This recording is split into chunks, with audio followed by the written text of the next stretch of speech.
Welcome back, everybody. It's a brand new episode of 5 Minute Majors. I'm your host, Derek Harper. Let's dive straight into it. There's been quite a bit of news, just mainly the normal news, the player of the week, the rookie of the week, goaltender of the week.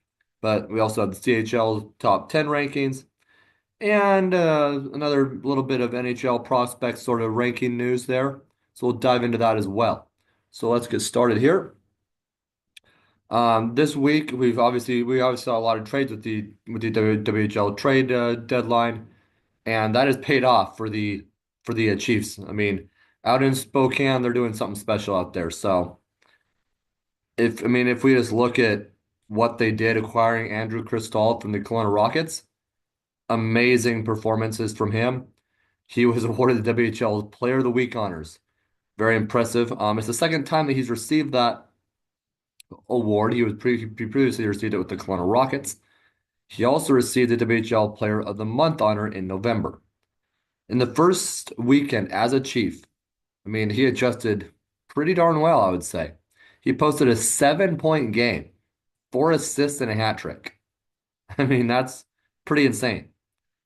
And just backing up a little bit, when he left the Kelowna Rockets, he was second in all-time scoring in franchise history. So pretty big accomplishment there.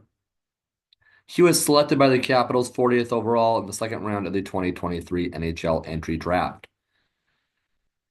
He has put up an astounding 347 career points so far.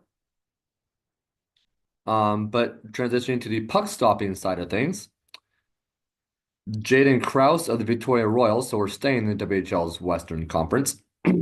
He picked up goaltender of the week honors with a 3-0 week, 1.76 goals against average, and a 932 save percentage. He has won 6 straight games dating back to New Year's Day.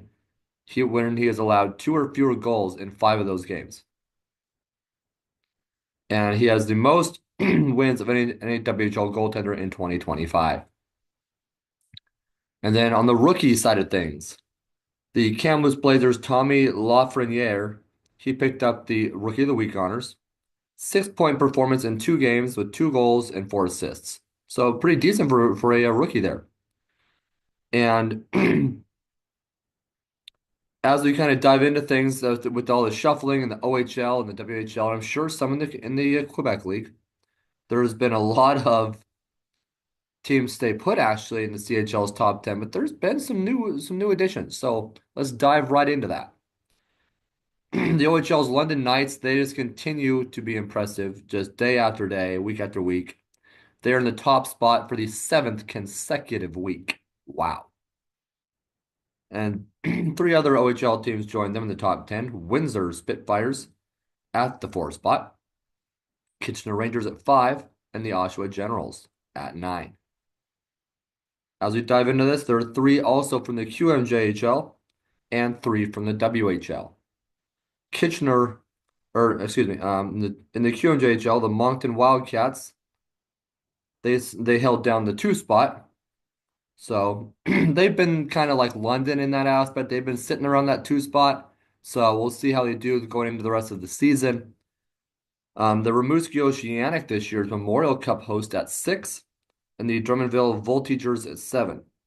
The WHL's 3 teams, the Everett Silvertips held steady in the top 10 at the number 3 spot. Calgary slid in at 8. So Calgary is making it known now with their additions. Daniel Hauser backstopping the goalie position. So I think Calgary is a team to watch going into the rest of the season. And the Spokane Chiefs, they have held down the 10 spot. Obviously, very good performances by Andrew Cristall and company and Berkeley Catton returning to the team. So it'll be interesting to see what happens there.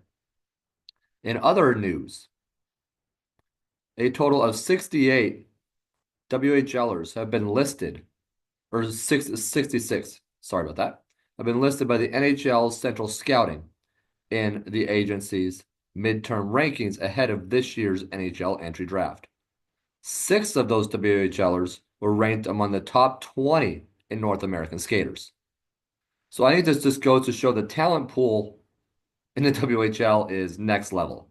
I'm not knocking the OHL too, but I think the parity is maybe a little bit more competitive in the WHL.